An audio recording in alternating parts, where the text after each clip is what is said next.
विधानसभा चुनाव में प्रचार के लिए कोई भी राजनीतिक दल किसी भी धर्मस्थल के परिसर का उपयोग बैठक और अन्य कार्यों में नहीं कर पाएगा। निर्वाचन आयोग ने पहली बार पाबंदी लगाई है। अब तक ग्रामीण क्षेत्रों में चुनावी सभाएं और बैठकें धर्मस्थलों पर ही होती रही है। ऐसे में अब बैठकों के लिए राजनीतिक दलों को नया ठिकाना ढूंढना पड़ेगा। विधानसभा चुनावों को लेकर जिला निर्वाचन अधिकारी आशीष मोदी ने पत्रकार वार्ता के दौरान यह जानकारी देते हुए बताया कि निर्वाचन आयोग ने पहली बार मंदिर, मस्जिद, चर्च सहित सभी स्थलों में किसी भी राजनीतिक दल की बैठक, सभा और प्रचार का काम नहीं हो पाएगा। उन्होंने बताया कि पहली बार निर्वाचन आयोग ने इस तरह की रोक लगाई है। जिला निर्वाचन अधिकारी ने कहा कि आचार संहिता के चलते नए पट्टे बनाने का काम नहीं हो पाएगा, किसी भी तरह के पट्टे नहीं बनेंगे। उन्होंने स्पष्ट किया कि आचार संहिता से पहले जो विकास के काम या अन्य कार्य शुरू हो गए हैं वे यथावत जारी रहेंगे, लेकिन नए काम नहीं हो पाएंगे। निर्वाचन विभाग ने अपने ऐप पर शिकायत दर्ज होने के बाद उसका निस्तारण का समय 100 मिनट तय किया है। शिकायत के साथ फोटो भी मांगा गया है। निर्वाचन आयोग की वेबसाइट पर चुनाव में होने वाली किसी भी गड़बड़ी और समस्या को लेकर शिकायत की जा सकती है। 1 अक्टूबर 2023 को 18 वर्ष पूरे करने वाले युवा मतदान के लिए दावेदार होंगे, लेकिन उन्हें 27 अक्टूबर से पहले मतदाता सूची में नाम जुड़वाने की प्रक्रिया पूरी करनी होगी। 9 अक्टूबर 2023 को भारत निर्वाचन आयोग के द्वारा राजस्थान में इलेक्शन के डिक्लेरेशन के साथ ही पूरे प्रदेश में एमसीसी लग गई है और एमसीसी के लगने के उपरांत 24, 48 और 72 घंटे का जो प्रोटोकॉल है उसकी पालना पूरे डिस्ट्रिक्ट में सभी 7 विधानसभा क्षेत्र में कराई जाएगी। इस बार स्वतंत्र, निष्पक्ष और निर्भीक मतदान को ध्यान में रखते हुए इलेक्शन कमीशन ऑफ इंडिया के द्वारा सी विजिल ऐप के माध्यम से एमसीसी वायलेशन की को रिपोर्ट करने और 100 मिनट्स के अंदर उसको रिजॉल्व करने के प्रावधान किए गए हैं। उसकी सारी व्यवस्था की गई है। कल समस्त एफएसटी एसएसटी टीम्स को इसके बारे में प्रशिक्षित किया गया और उनकी आईडी बना करके लॉगिन करवाई गई ताकि वो इसको हैंड्स ऑन ट्रेनिंग के माध्यम से यूज़ कर सकें। साथ ही जो मतदाता छूट जाते थे जिनको एब्सेंटी वोटर्स कहते थे, कई बार लोकोमोटिव डिसेबिलिटी और कई बार बहुत ज़्यादा एज होने के कारण कुछ लोग वोटिंग नहीं कर पाते थे, उसके लिए होम वोटिंग का प्रावधान फॉर्मेट 12D के माध्यम से किया गया है।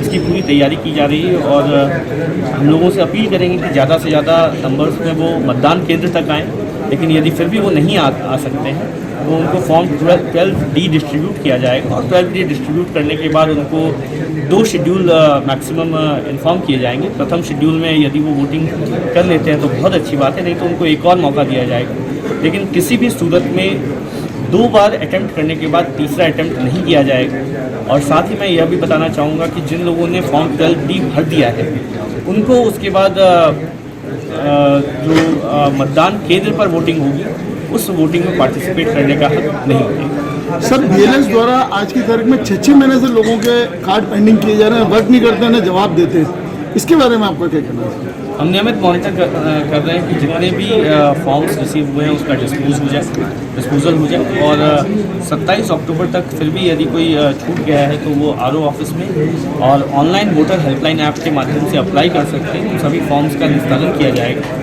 मैं लोगों से अपील करूंगा कि भारत निर्वाचन आयोग के द्वारा बहुत सारी व्यवस्थाएं की गई हैं जिसमें आप बीएलओ पर डिपेंडेंट नहीं है। वोटर हेल्पलाइन ऐप के माध्यम से, इलेक्शन कमीशन ऑफ इंडिया की वेबसाइट के माध्यम से आप अपने वोटर लिस्ट में ऐड करने का या एडिशन का फॉर्म डायरेक्टली अप्लाई कर सकते हैं, उसको भी यूज़ करें और हमारे स्तर पर जितने भी फॉर्म्स पेंडिंग है उसको 27 अक्टूबर के पहले कंप्लीट कराया जाएगा। सोशल मीडिया पर जो प्रचार किया जाना है वो रिकॉग्नाइज पॉलिटिकल पार्टीज़ के द्वारा ही किया जाना है और यदि किसी व्यक्ति के द्वारा कोई पॉलिटिकल एजेंडा या प्रोपेगेंडा फॉल्सली प्रचारित किया जाता है तो उसके खिलाफ कार्रवाई की जाएगी।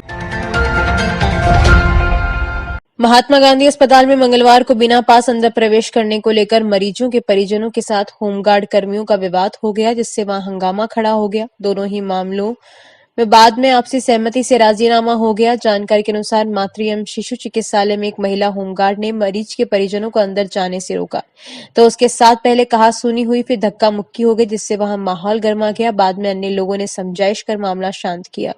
उसके कुछ देर बाद ही महात्मा गांधी अस्पताल के पोर्च में एक मरीज के परिजन को भी होमगार्ड कर्मी ने अंदर जाने से रोका तो उसने होमगार्ड कर्मी से धक्का मुक्की की। बाद में अन्य होमगार्ड कर्मियों ने आकर मामला बातचीत के जरिए सुलझाया। इस दौरान वहां काफी संख्या में लोग भी जमा हो गए।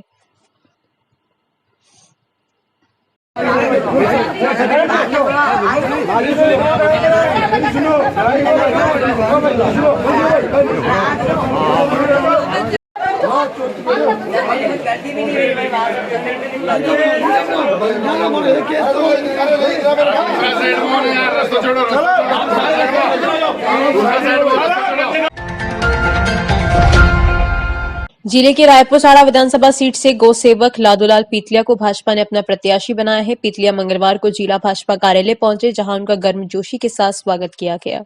पीतलिया ने इस मौके पर विश्वास जताया कि वे पार्टी की उम्मीदों पर खरे उतरेंगे। उन्होंने प्रत्याशी बनाए जाने पर भाजपा के आला अधिकारियों का आभार जताया। बाद में जिला अध्यक्ष के साथ चुनावी रणनीति पर भी विचार किया। इसी प्रकार मांडल से भारतीय जनता पार्टी का प्रत्याशी उदयलाल भड़ाना को बनाया गया है। भाजपा कार्यालय में उनका भी स्वागत किया गया। इस दौरान भाजपा जिला अध्यक्ष प्रशांत मेवाड़ा, प्रवक्ता कैलाश सोनी सहित भाजपा पदाधिकारी मौजूद थे। बहुत बहुत धन्यवाद।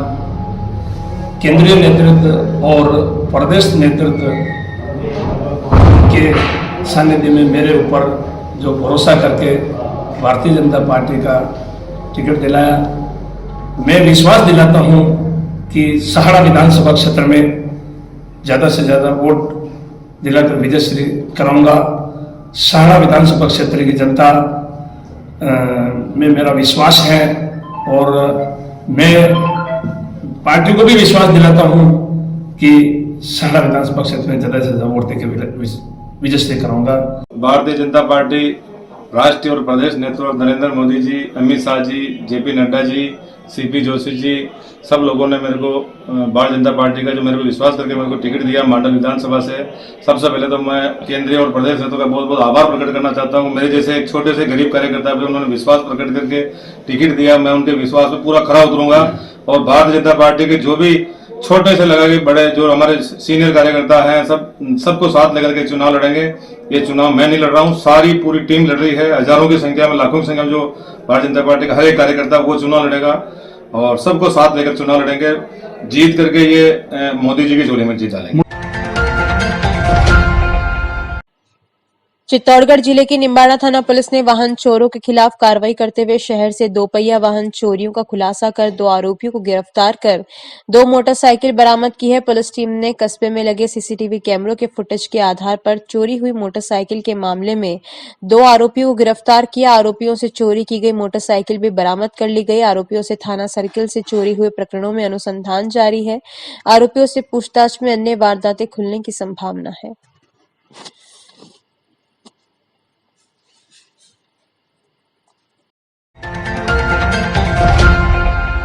चित्तौड़गढ़ जिले की निम्बाड़ा थाना पुलिस ने जलिया चेक पोस्ट पर नाकाबंदी के दौरान मध्य प्रदेश के झाबुआ जिले के 3 आरोपियों को गिरफ्तार कर उनके कब्जे से अवैध हथियार, 1 राइफल, मैगजीन सहित 3 जिंदा कारतूस और घटना में प्रयुक्त थार को जब्त किया। पुलिस ने नाकाबंदी के दौरान नीमच की तरफ से एक महिंद्रा जीप थार को संदिग्ध होने पर चेक करने के लिए बैरियर लगाकर वाहन को रोककर तलाशी ली, जिसमें हथियार बरामद होने पर 3 आरोपियों को गिरफ्तार कर अनुसंधान प्रारंभ कर दिया है।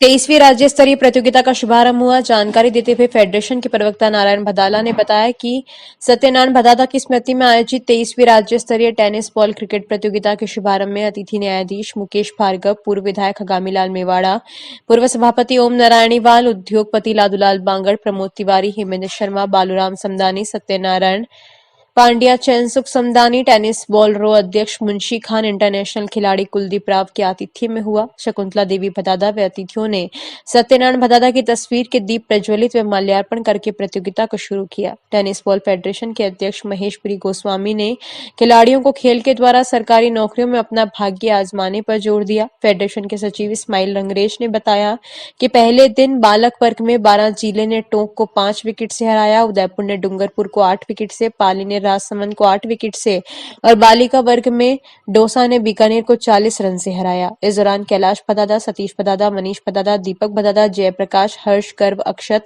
सचिन काबरा, करणपुरी, पुनित, नरेंद्र आंचलिया, दीपक सोनी, गिरधारी, कपिल सहित टीम सुभाष क्लब के सभी सदस्यगण मौजूद रहे। उद्घाटन समारोह में पधारे मेरे मार्गदर्शक श्रीमान हमारे न्यायाधिपति श्रीमान मुकेश वर्मा साहब, मुकेश भाई साहब, हमारे बड़े भाई श्रीमान प्रमोद जी तिवारी साहब, सादी गांव में नीमड़ी वाले सगस जी नाकोड़ा धाम में भव्य मंदिर बन रहा है। मंदिर की चौड़ाई 60 फीट, लंबाई 150 फीट और शिखर की ऊंचाई करीब 71 फीट होगी। नाकोड़ा भैरवनाथ की मूर्ति स्थापना का तीसरा पाटोत्सव 11 अक्टूबर को मनाया जाएगा। इस उपलक्ष्य में 11 सितंबर से 35 दिवसीय धार्मिक आयोजन शुरू हुआ। मंदिर के मुख्य पुजारी धनराज शर्मा 35 दिन की कठोर तपस्या में लीन है। बिना अन्न जल ग्रहण किए 24 घंटे खड़े रहकर तपस्या कर रहे हैं। 35 दिन तक अखंड हवन चलेगा। हवन में 1 घंटे में 10 किलो खोपरा गोला, 3 किलो शक्कर, 1 किलो तिल्ली और 2 किलो घी की आहुतियां दी जा रही है। 16 अक्टूबर को 35 दिन की तपस्या पूरी होगी। यहां 35 दिन तक अखंड संकीर्तन चलेगा। वृंदावन से आए लोग हरे राम हरे कृष्णा की धुन का स्मरण कर रहे हैं।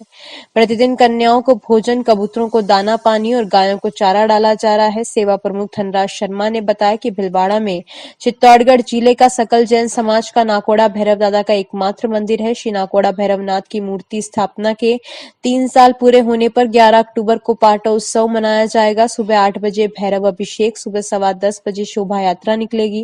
दोपहर 3 बजे महाप्रसादी का आयोजन होगा। शाम 7 बजे भक्ति संध्या। इसमें महावीर म्यूजिकल ग्रुप पऊना की ओर से गायक दीपक राव बालोत्रा, दिनेश भाट पऊना और सुरभि दादी जाकोला भजनों की प्रस्तुति देंगे।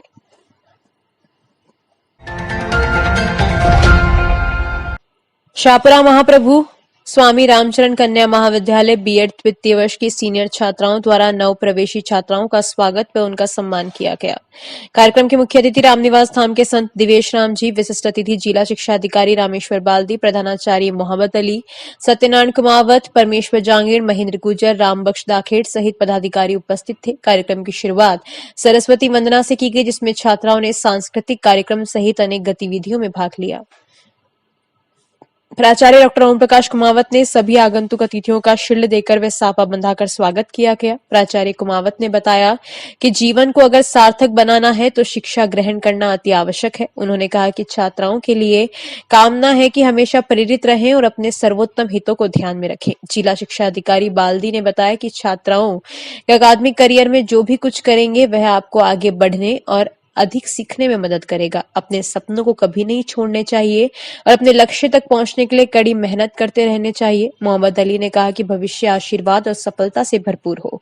सभी को प्रवेश उत्सव की शुभकामनाएं के साथ कार्यक्रम का समापन किया गया। कार्यक्रम में मिस फ्रेशर बीएड प्रथम वर्ष से प्रीति दादीच व डीएलएड प्रथम वर्ष से स्नेहल शर्मा रही।